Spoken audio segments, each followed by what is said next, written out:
indique um romance de formação que não seja nem Jane Eyre, nem David Copperfield. Quais são os seus romances de formação preferidos? Qual livro você indica para um jovem desiludido da vida, sem traquejo social, etc? Bom, eu acho que eu tenho algumas coisas para falar. Oi pessoal, estamos de volta para falar de romances de formação e eu selecionei estes pequenos livros aqui na minha frente, mas na verdade eu poderia ter selecionado metade da minha biblioteca, porque se você parar para pensar, metade da boa literatura, da que mais cativa, da que mais comove, da que mais engaja as pessoas, podem ser classificadas neste grande gênero da literatura que é o romance de formação. Eu estou com um pouco de raiva de falar atrás dessa muralha, então eu vou abrir um pouco de espaço aqui, senão vocês não vão me ver. Muito bem, onde é que eu parei? Ah, sim, foi no romance de formação. Essa expressão é uma tradução literal de uma palavra em alemão, a Bildungsroman, que dizem foi criada por este homem aqui, ó, o Goethe, o Johann Wolfgang von Goethe, que criou, entre outros, né, entre outras grandes contribuições que ele deu para a literatura, na virada do século XVIII para o XIX, uma das suas imensas contribuições foi ter criado esse gênero do romance burguês do século XVIII e XIX, que é o tal do Bildungsroman. Literalmente ele significa romance que forma, romance que fala sobre a formação moral, psicológica, a criação de um ser humano, uma travessia por uma fase da vida muito difícil que faz com que um personagem principal saia de um ponto A para um ponto B com algum tipo de crescimento pessoal. Se a gente considerar que todas as histórias de ficção tem a mesma estrutura, a de que um personagem principal, um protagonista, enfrenta uma grande dificuldade, um monstro, e aí ele supera ou não supera, mas enfim, ele chega depois num ponto diferente de onde ele começou, a gente pode dizer que os romances de formação trazem como o grande monstro a ser enfrentado a própria vida, as fases, os ritos de passagem, que podem ser as dores do crescimento, da adolescência, ou o enfrentamento dos sentimentos, que podem ser um primeiro amor, ou então um primeiro amor verdadeiro, ou então o enfrentamento das questões sobre a própria sexualidade, ou às vezes nem se trata de uma relação amorosa sexual, mas pode ser também um enfrentamento de algum tipo de perda, um abandono, um luto, alguma forma de arrependimento, algum remorso, alguma coisa que acontece na vida, porque na vida humana coisas acontecem, coisas tristes e difíceis acontecem o tempo todo e que obrigam um protagonista a sair da sua zona de conforto e enfrentar o desconhecido, para aí, no final, serem pessoas mais amadurecidas ou mais entendidas das verdades da vida do que elas eram no começo. Eu acho que metade da minha biblioteca poderia ser encaixado de alguma forma nessa categoria de romance de formação, porque se você for ver, até nas histórias da antiguidade, até na Ilíada, por exemplo, você tem o crescimento de personagens, o crescimento sentimental, pessoal de personagens como Aquiles, por exemplo, que começa jovem, cheio de fúria, cheio de energia, cheio de egoísmo e termina mais com compaixão, ele se compadece do sofrimento do rei Príamo, ele devolve o cadáver do príncipe Heitor, enfim, desde a antiguidade, passando pelos romances de cavalaria da Idade Média, passando por, inclusive, outras tradições literárias, porque a gente tem a mania de ficar concentrado só ali no contexto europeu, mas se produz literatura no mundo inteiro, inclusive na Ásia, inclusive na América pré-colombiana, mas enfim, se você for considerar as histórias que se contam com os personagens, com os heróis, em toda a história da humanidade você tem esse tipo de crescimento pessoal, você tem a difícil travessia de uma criança para o estágio adulto, ou de um mortal para a imortalidade, dependendo de como for a história, a narrativa mitológica que você estiver tratando, se você pegar essas histórias que vêm lá de trás. Olhando com calma, você percebe que a própria Bíblia tá cheia de histórias assim, de personagens que aprendem coisas ao longo da vida através de sofrimentos, de agruras, de provações, de guerras, de amores, e aí eles crescem, eles aprendem as verdades religiosas que os textos religiosos procuram ensinar. Enfim, são coisas que ressoam muito pra gente. A gente gosta de ler esse tipo de livros porque a gente se identifica com tudo isso. Como seres humanos que somos, nós também estamos atravessando as nossas dificuldades, né? Todo mundo vive a vida e aí precisa enfrentar as dificuldades de crescer, que sempre são acompanhadas de sofrimento, de algum momento que a gente tem um sentimento de inadequação, ou de rejeição, ou de abandono, ou de seja lá o que é que faz os seres humanos sofrerem. Mas o romance de formação mesmo que eu tô falando, é mais uma categoria que foi criada assim, mais estrito sensu, nesse final do século XVIII, virada para o século XIX, como um gênero literário ocidental, de uma sociedade aí burguesa, e que presenteou a humanidade com inúmeras pérolas, com coisas que a gente considera clássicos da literatura até os dias de hoje. Na própria pergunta, fala-se, por exemplo, do David Copperfield, né, que é sempre citado, né, como um romance de formação. Eu tenho essa edição aqui que é praticamente um cubo, ela não é muito confortável de manusear, mas enfim, tentaram fazer um livro gigantesco como esse se tornar um exemplar de bolso. Mas eu poderia trazer também outros livros deste mesmo autor de David Copperfield, que é o Charles Dickens, que praticamente se especializou em romances de formação. Ele escreveu inúmeras histórias assim, como A Vida e Aventuras de Nicholas Nickleby, além de, lógico, o famosíssimo Oliver Twist, que são histórias de garotos que passam por dificuldades, abandonos, muitas vezes eles crescem na rua, crescem órfãos. Esse aqui é considerado por muitos a obra-prima de Charles Dickens e ele traz também uma narrativa de formação. É o Grandes Esperanças.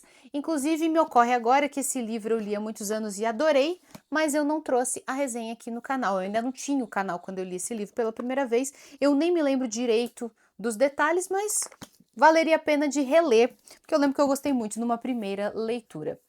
E bom, eu trouxe aqui... Epa, o medo de derrubar a câmera é grande, né? Tem muito livro aqui na minha bancada, gente. Quase não tá dando espaço pro tripé. Mas enfim, estes livros que você menciona, né, o David Copperfield, a própria Jane Eyre, são sempre tratados assim como, né, os primeiros exemplos quando se fala de romance de formação. Esse aqui é o da Charlotte Brontë. Pessoalmente eu gosto muito porque é uma personagem feminina contada por uma autora feminina. Eu acho que existem mais pontos de conexão entre leitoras, né, que se identificam como mulheres com esse tipo de personagem, embora, óbvio, todas essas obras sejam universais. Então, como dá para ver, o romance de formação, o Bildungsroman, ele surgiu na Alemanha, mas foi, acho que na língua inglesa que ele floresceu assim com mais exemplos de literatura que se expandiram para o resto do mundo, muito provavelmente por causa da influência cultural de Inglaterra e depois dos Estados Unidos. Mas o fato é que tem muitos exemplos. Para o leitor que perguntou que tipo de livro que eu indico para um jovem sem traquejo social que se sente inadequado na vida, eu posso indicar o grande romance de formação da literatura americana, na minha opinião, que é esse daqui, ó. Vou mostrar primeiro a edição em português, O Apanhador no Campo de Centeio, do J.D. Salinger. Mas existe já uma edição de capa mais bonita que essa daqui minha dos anos 70. Eu comprei num sebo. Hoje em dia já existe uma versão brasileira que segue o mesmo projeto gráfico clássico da edição americana, que é essa daqui, ó, The Catcher in the Rye.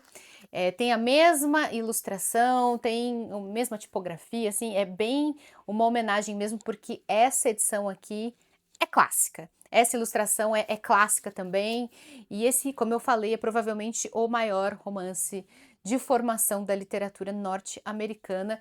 Fala exatamente disso que você pediu, de um rapaz meio deslocado, completamente sem traquejo, perdido, tremendamente perdido, que precisa muito de um carinho, muito de um colo, mas como ele não tem nada disso, ele também tem orgulho e vergonha de pedir, ele disfarça tudo isso numa postura de revolta e de indiferença, que é bem típica da adolescência. Então, é o romance assim de formação adolescente por excelência. Fica essa a resposta para a sua pergunta. E eu poderia trazer um monte de outros livros norte-americanos, porque assim, são bem clássicos, né, gente? A gente tem As Aventuras de Huckleberry Finn, que É um livro que mistura a formação, o aprendizado, também com vários momentos de aventura. Mark Twain é um escritor bem divertido, embora ele tenha algumas coisas na obra dele que tenham envelhecido um pouco mal, né? Por exemplo, a maneira como a escravidão é tratada, né? Esse livro é do século XIX, lá nos Estados Unidos, né?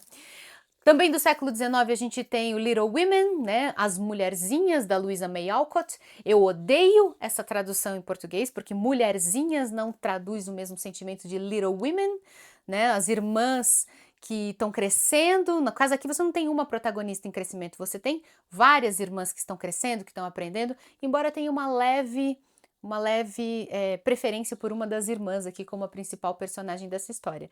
Mas em inglês, Little Women significa mulheres em formação, mulheres em crescimento. Mas em português, mulherzinha quer dizer, é quase pejorativo, né? Aquelas mulherzinha lá. Parece até que o livro vale menos por causa disso, porque fala só de um monte de mulherzinha. Odeio este título em português. Antes eu dizia que eu achava ruim, hoje eu digo eu odeio, é uma porcaria. É muito difícil de indicar esse livro, né? Porque, enfim, ele não passa muita confiança. Mas é um livro interessante. Dá um pouquinho de sono, mas tem gente que ama. E bom, Uma Árvore Cresce no Brooklyn é um outro livro bem graciosinho, só que esse já é do século XX, bem adorável, que conta a história de uma moça crescendo no Brooklyn, em Nova York, né? Era uma periferia de Nova York na primeira metade do século XX, com muita dificuldade, com muita pobreza, mas com um olhar aí encantador. O grande livro, gente, é muito exemplo. Olha só, outro grande livro de formação é O Sol é para Todos, da Harper Lee, ou To Kill a Mockingbird, outro livro que tem um título em português muito diferente do original em inglês, mas, enfim, são escolhas que os editores no passado fazem, né? A gente já se acostumou com O Sol é para Todos. A história, assim, tão brilhantemente construída, contada a partir de um ponto de vista de uma garotinha pequena que cresce numa cidade do sul dos Estados Unidos, onde há uma brutal segregação racial, e ela, menina branca que cresce nesse ambiente, tem seus poucos recursos ali para tentar entender o mundo em que ela vive, até que o pai dela o pai dela advogado, é convocado para um caso judicial importante envolvendo pessoas negras e pessoas brancas. Então, é uma história sobre racismo, sim, sobre segregação, mas também sobre o crescimento pessoal de uma menina numa sociedade horrível, injusta. Que mais? Eu poderia ficar um tempão mostrando um monte de outros livros, inclusive contemporâneos. Você sabe, né? Eu gosto muito de tratar os clássicos, todos esses livros aqui. Quase todos, né? Fora o Grandes Esperanças, que eu falei que eu não fiz a resenha, mas todos os outros têm resenha aqui nesse canal. Eu adoro o livro clássico, mas é porque não faria sentido eu ficar trazendo também os contemporâneos. Praticamente todos os livros Young Adult são romances de formação. Para conversar com adolescentes, você tem que ter essa presença de um protagonista que está crescendo, que está aprendendo, que está enfrentando a dificuldade de sair da infância para chegar na vida adulta. Por exemplo, livros de fantasia ou de aventura, como a série Hunger Games, né, Jogos Vorazes, por exemplo. De certa forma, a personagem da Katniss é uma personagem de um romance de formação, na verdade de uma trilogia de formação. O mesmo vale para a série Harry Potter, o mesmo vale para O Senhor dos Anéis. Você tem gêneros diferentes, você tem fantasia, você pode ter ficção científica, você pode ter até livro de mistério, de suspense, de terror, mas misturado a esse gênero você tem essa formação de um protagonista, esse crescimento, esse amadurecimento que são os requisitos para um bom romance de formação. Mas a literatura brasileira também tem os seus clássicos, também tem os seus belíssimos romances de formação, e é óbvio que eu vou falar sobre livro brasileiro aqui, porque eu sempre vou dar aquele destaque principal para a literatura brasileira nesse canal. Mas só depois de falar sobre uma outra representante brasileira que também está sendo responsável pela formação de centenas, de até milhares de pessoas, que é a Alura, a maior escola de tecnologia do Brasil. Uma escola que permite que você faça um monte de trajetórias diferentes, que você forme os seus caminhos em várias áreas do conhecimento, desde a programação, até design, até gestão de pessoas, até modelagem 3D, enfim, inúmeras áreas diferentes do conhecimento que envolvem o domínio de tecnologia, você consegue traçar o seu caminho lá na Alura. E o que é melhor, com uma única matrícula que tem preços super acessíveis, você acessa todos os cursos, todos, não precisa escolher de antemão. Você faz a sua matrícula e aí uma vez ali dentro do ecossistema da Alura, você vai escolhendo os seus cursos, o que você quer fazer, são inúmeras possibilidades. E também, dependendo da modalidade da sua matrícula, você tem acesso a aulas de língua, de inglês e de espanhol, sem falar que você tem contato sempre com a comunidade da Alura, a maior comunidade no Discord, que você vai usar para fazer o seu networking, para conhecer outras pessoas. Você vai usar inclusive para traçar os seus caminhos profissionais, porque podem te render um estágio, pode te render um emprego, ou se você já trabalha, se você já tem a sua carreira ali, mas você só quer se aprimorar, você também vai encontrar na Alura as ferramentas para aprender a usar novos programas, a dominar outros softwares que vão te transformar num profissional muito mais qualificado. Então aproveite o meu cupom de desconto aqui da Alura, é só clicar no link que está aparecendo aqui na descrição ou acessar através do QR Code na tela. E é isso aí, obrigada Alura por patrocinar este canal e por ajudar na formação de tanta gente. Mas vamos falar dos romances de formação brasileiros, dos coming of age, essa é a expressão em inglês, né? Coming of age story. Às vezes você encontra essa expressão aí na internet e tal, se refere a esse tipo de livro. Bom, se você pesquisar, como eu falei, o conceito de romance de formação pode ser um pouco elástico. A partir do século XIX, tudo que é uma história de desenvolvimento pessoal de um protagonista aí pode ser colocado dentro desse guarda-chuva. Tem gente que diz que Memórias de um Sargento de Milícias é um romance de formação. Eu até concordo, tem características, mas eu acho que ele é mais uma sátira, uma galhofa. Ele não tá tão preocupado assim, né, em mostrar um desenvolvimento pessoal, né, os sentimentos verdadeiros do personagem, porque é uma coisa mais, uma piada, uma sátira social. Tem gente que fala que Memórias Póstumas de Brás Cubas é um romance de formação, afinal ele fala não só sobre o crescimento, mas também o envelhecimento e também a morte de um personagem que é o Brás Cubas, é uma história de vida. Mas eu também acho que é muito difícil colocar o Machado de Assis, esse escritor tão complexo, tão multifacetado, nessa categoria. Eu acho que o Machado, ele próprio, né, fala sobre isso no prefácio da história, ele próprio não consegue, não quer qualificar direito o livro que ele escolheu. É uma mistura de memórias com um livro de viagem, com um livro de sátira, de galhofa. Ele nem tem certeza se isso daqui é um romance de verdade. Enfim, é um gênero todo dele, então acho mais complicado. Agora, para falar de um romance de formação assim, sem tirar nem pôr, com todas as características, a gente pode trazer o Ateneu, de Raul Pompeia. Uma história que tem traços autobiográficos, que traz um personagem chamado Sérgio, que está começando a sua vida escolar num internato. Ateneu significa isso, significa colégio interno, significa assim, instituição de ensino. E esse menino entra, se matricula, não por vontade própria, claro, os pais dele colocam ele lá, com uma visão inocente do mundo, muito tolo, muito ingênuo e muito crédulo de tudo, e ele descobre um ambiente completamente brutal, cheio de violência, cheio de abuso, cheio de pressão psicológica e de sexualidade aflorada, de abuso sexual, inclusive, tudo dentro desse colégio. Este romance foi bem baseado em experiências pessoais do próprio Raul Pompeia, que praticamente, né, expôs ficcionalmente o menino em formação que ele foi e todos os traumas e todos os sofrimentos que a vida escolar dele representou. Então, romance de formação por completo. Não precisa necessariamente ter um final feliz para ser um romance de formação. Às vezes, o aprendizado que o personagem tem não é de que o mundo é bom, de que as pessoas se amam e de que é preciso saber viver. Às vezes, o personagem aprende que o mundo é um lugar ruim. Às vezes, o desenvolvimento dele passa por torná-lo um cara mais amargo, mais desiludido, mais desgostoso da vida. Isso também faz parte da formação. Não precisa terminar tudo lindo, maravilhoso, às vezes termina amargo, né?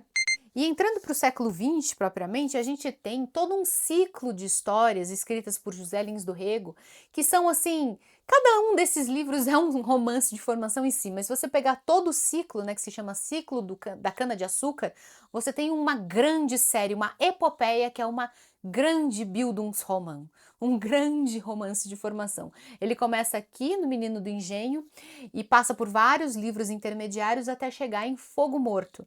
E ele traz a trajetória de um garoto que ficou órfão, na verdade de maneira bem traumática, e vai viver no engenho do seu avô, dos seus parentes, no interior, não me lembro exatamente de qual estado. Não quero falar besteira aqui, então não vou chutar porque eu não me lembro qual é o estado. Só sei que o José Lins do Rego é do estado da Paraíba, mas não me lembro se o romance se passa no estado da Paraíba também. Mas a questão é que o menino vai passar por uma série de fases na sua infância, na sua adolescência. Ele vai passar nesse primeiro livro toda uma fase de aprendizados e de traumas, ali crescendo como um menino de pé descalços na fazenda do seu avô, ainda num Brasil fortemente marcado pela herança escravocrata, e depois ele vai para a cidade, e depois ele volta para o interior, e aí ele vira um adulto, e aí ele vai administrar o seu próprio engenho, enfim. É toda uma trajetória assim que é um romance de formação clássico.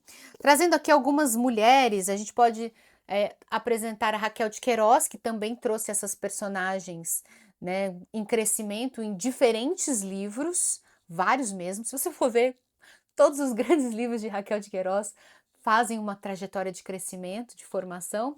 Eu trouxe como exemplo aqui as Três Marias, porque são três amigas, amigas de internato. Sempre tem essa figura, né, da escola interna, porque ela era mais comum no passado e ela servia justamente para marcar essa passagem da infância para a fase adulta, o descobrimento da sexualidade, dos primeiros amores, dos primeiros traumas, dos primeiros abandonos. Tudo aqui está presente em As Três Marias, um romance muito bonito. A Lígia Fagundes Telles escreveu 2 romances de formação belíssimos. Ciranda de Pedra e As Meninas. Em Ciranda de Pedra a gente tem uma garotinha chamada Virgínia, que atravessa uma tragédia familiar e observa, né, os seus irmãos mais velhos, os adultos ao seu redor, com um olhar ingênuo de criança, até que numa segunda fase da história ela cresce e passa a interpretar as coisas de outra maneira, mas você tem toda essa trajetória que passa por uma tragédia. E tem a sensibilidade da Lígia, né? Em As Meninas você também tem 3 amigas, 3 adolescentes que também estão descobrindo a sexualidade, que também estão tentando descobrir o seu lugar no mundo. Só que aqui, como pano de fundo, a gente tem a ditadura militar brasileira. Esse livro foi publicado na década de 1970. Então você tem uma dessas meninas aí que vai fazer parte da luta contra a ditadura. Você tem muito mais discussões políticas e também discussões a respeito de jovens que preferem viver alienados. Enfim, tem o contexto da ditadura militar brasileira, mas você tem como formato principal o romance de formação. É um livro muito bonito. Érico Veríssimo também escreveu diversos romances de formação. Eu trouxe aqui o Clarissa, que é um clássico também, traz uma moça crescendo, deixando de ser menina, se tornando mulher. Começa muito infantil e aí ela vai passando por várias fases. Esse livro fez tanto sucesso que ele trouxe depois continuações. Dizem que o próprio O Tempo e o Vento é um grande romance de formação. Imagino que da personagem Bibiana, né? Porque vemos toda a história da sua família e toda a história da sua vida até ela ficar velhinha. Pode ser que sim, pode ser que não. Pode ser que sim. Tem o Olhar e os Lírios do Campo, também do próprio Érico Veríssimo, que também, né, tem toda uma trajetória pessoal de um homem que começa muito jovem e imaturo e aí passa por um grande sofrimento e cresce e ganha novas dimensões a respeito da sua própria humanidade, da sua própria espiritualidade. Ai, gente, é muita coisa. Ó, falando em espiritualidade, eu não podia deixar de mencionar, aqui ó, tá fácil aqui, tá à mão, os Romances de formação de Hermann Hesse, que ele tem diversos, e aqui a gente tem um autor em língua alemã, então a gente pode dizer que ele é um representante, né, do Bildungsroman. A gente tem o Hermann Hesse que escreveu um dos mais belos romances de formação que eu já li, como Siddhartha. Esse aqui é um livro de textos, né, de ensaios. Mas a gente tem o Demian, que é por excelência, aliás, leiam, tão bom esse livro, tão bonito. O Lobo da Steppe também é. E aqui nós temos, bom, mais um livro de ensaios, não é um romance. Enfim, gente, são muitos exemplos. Eu diria que os romances de formação são o motivo pelo qual a gente começa a gostar de literatura, assim. Às vezes a gente pensa que é por causa da aventura, da diversão, tudo, mas o fato é que é porque a gente se identifica com alguém, com algum personagem. E se identificar passa por enxergar nesse personagem as mesmas dificuldades, os mesmos sofrimentos, os mesmos dramas pessoais que nós vivemos na nossa vida. E todo mundo já foi criança, ou é criança ainda, já foi jovem ou ainda é jovem, e todo mundo passa por dramas e dilemas e dificuldades. É isso que significa ser humano, eu acho que é isso que significa gostar de literatura. É se identificar nesses personagens e nos sofrimentos das vidas deles e encontrar nas histórias de vidas deles lições para a nossa própria vida. Eu espero que vocês tenham gostado desse monte de livros que eu trouxe aqui para vocês. Poderia ficar falando aqui por horas, mas esse vídeo já tá longo demais. Um beijo para todo mundo. A gente se vê então no próximo vídeo e muito obrigada, apoiadores e apoiadoras, por ajudarem este canal a continuar existindo. Se você quiser se tornar apoiador ou apoiadora e concorrer a sorteios, por exemplo, esse daqui, ó, que vai ser o sorteio do mês de maio, o Retrato de Dorian Gray, que é um romance de formação? Eu acho que é um romance de deformação. Acho que não se encaixa, não, em Coming of Age, não. Acho que temos um livro diferente. Se você quiser ganhar essa edição lindíssima, considere se tornar um apoiador. Eu vou sortear para os meus apoiadores agora no mês de maio. Beijo para todo mundo e até mais.